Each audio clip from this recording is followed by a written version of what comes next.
Welcome to Paddock Pass Live, powered by Repco for day 2 of the course staff Darwin SuperSprint here at Hidden Valley. Lownsy, it feels like Groundhog Day in terms of weather, doesn't it? It's currently 28 odd degrees, it's about 60% humidity, and today we're looking for a top of 35 degrees, so it's going to be warm, 2 degrees warmer than it was yesterday. It's going to be a hot afternoon for the guys inside these cars. Yeah, good morning. I think there's no doubt about that, and I think that's the other thing too is that basically the last weekend they all sort of got through the weekend pretty well unscathed, but then again going into today, trying to recover from yesterday, it's going to be a bit of a tall order for some of these drivers because we saw some of them start to fatigue a little bit towards the end of that race yesterday.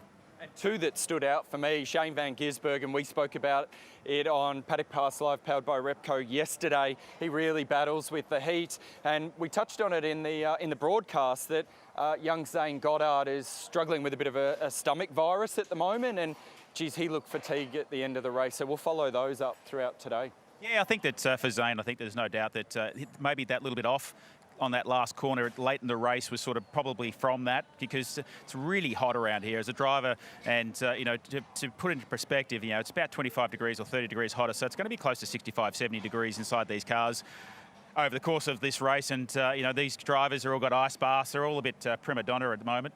You know, I can say that now because I've retired. It was all tough and like an old caveman when I was around, but it is funny that you know, these guys are obviously you know, doing the best they can. Yeah, it didn't take you long to step out of the, hey, I'm a race car driver and I need my cool bath to, I'm now on the microphone, and those guys were a bit soft, Lownsy, well played. Let's go for a wander through here. We'll go out the back and we'll take you out the back of the garages. Well, we might head up the other end of the pit lane and just try and cover off some of the things. Yesterday we went down that end, where Shell V-Power and Red Bull Racing are. You know, typically those guys yesterday were very strong. Another great performance by Cam Waters. Nick Percat here in at BJR was really strong yesterday, but the other three cars just seem to be struggling a little bit. Can't help but feel, you know, we spoke to Bryce Fullwood. They said at Walkinshaw that they tuned his car up to be more like Chaz's. In fact, they made it better than Chaz's, really, didn't they? I wonder whether that's happened overnight here with the other three BJR cars following Nick's lead. Yeah, poor old Toddy Hazelwood. He's complaining still about straight line speed. And as you know, like, this is a massive long straight. This is, I think, the second longest straight besides Conrod Straight. So you want everything going right for you. The terminal end of this, which is about 280 plus kilometres an hour. So for him, he's struggling straight line, which is always, as a driver, frustrating because you're working your backside off up through the tight sections, you're making up time, you're doing everything right, you get onto the straight, you can't do anything but hold that throttle flat, pull the gears, and you can see the cars disappear from you. So he's frustrated from yesterday. Hopefully they've made and found some problems, but made changes for today. And you're right, 900 metres the length of the straight here. It is very, very long. 60% of the lap is made up of full throttle. Here is Macaulay. Let's go and bomb him. Macca, very good morning to you. That mullet is looking like it's flowing in this Darwin breeze. Absolutely it is. It's yeah, it's nice and sunny here. It's been great. We were just talking there and questioning whether or not you guys might have looked at just following Nick Percat's lead overnight. Have you done anything to tune up the cool drive entry? Yeah, we've definitely made a lot of changes overnight, actually. We're reasonably happy with the car yesterday. It's pretty well balanced. I mean, the race sort of panned out reasonably the same for most people. I think everyone sort of seemed to get a bit of a gap and hold it there. But yeah, I think today we've made some big changes, and hopefully that pays off for us. Yeah, hopefully it does, mate. On a different front, we've seen that you're doing a little bit of fundraising. I think it's for the Black Dog Research or Institute for Mental Health. That mullet is looking great at the moment, but it's going to get shaved, and I believe Brad is going to get on the clippers, isn't he? Come Bathurst time, if anybody wants to donate to see that happen. Yeah, I mean, for me to keep it around for a couple extra months, so that was the deal. I decided to raise some money for the Black Dog Institute. They're doing a mullet for Mental Health Month in next month, so that's something that I thought I'd get going and raise some money before I have to get rid of it.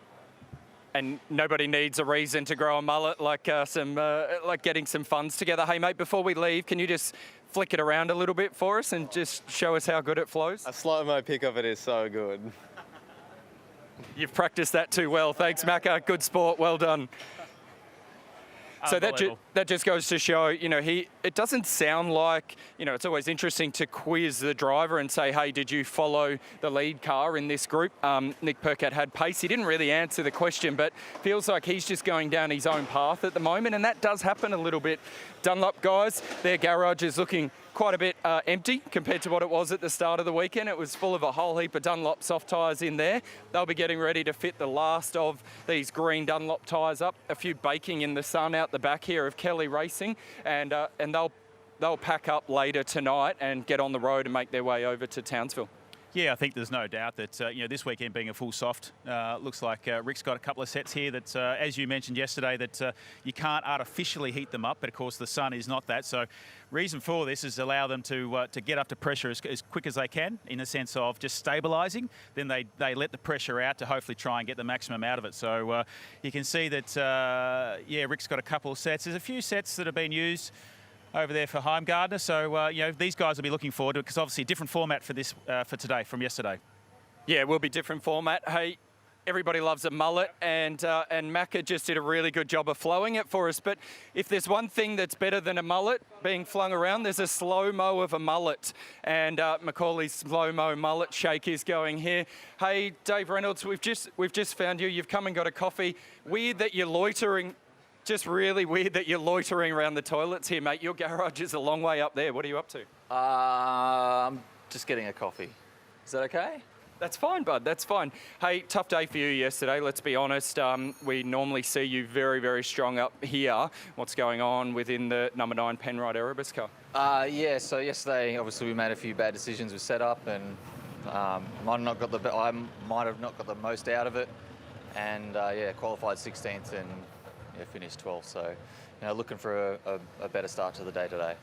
Well, mate, triple shot coffee. That'll get you going. That's always a better start to the day. We'll let you go. I just saw Zane Goddard go this way, Lounsey. Let's go for a wander through here. Rick Kelly is also loitering by the toilet. So this has gotten really awkward really quickly. We're going to wander back out and see if we can't catch up with Zane Goddard and get a bit of an update on how he's feeling today after feeling a little bit average. Charlie Schwerkolt, he's checking engines on the front of the Winterbottom car. I'd be a bit concerned about that if I was Mark Winterbottom. Let's wander in.